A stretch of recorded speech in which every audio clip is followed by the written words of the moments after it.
The mood is sour in Hazle Township, Pennsylvania, at least for the 165 individuals who just found out that they're losing their jobs. The workers are employed at a quad graphics printing plant, and local news station ABC 16 says factory leaders announced last week that the location will close in June. The reason is the company, based in Sussex, Wisconsin, has found itself with an excess capacity for a product that is becoming more and more outdated: the phone book. According to Vox.com, 70% of Americans fail to open their phone book a single time before the next year's copy arrives.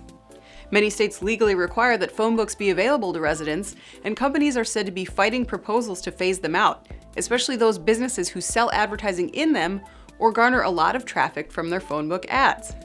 That said, the report claims that throwing away and recycling the nation's annual phone book allotment, which is somewhere around 650,000 tons of paper, actually costs municipalities up to $62 million.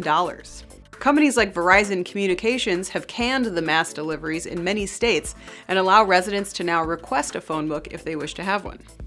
But with this strategy, the writing is on the wall for printers like Quad Graphics.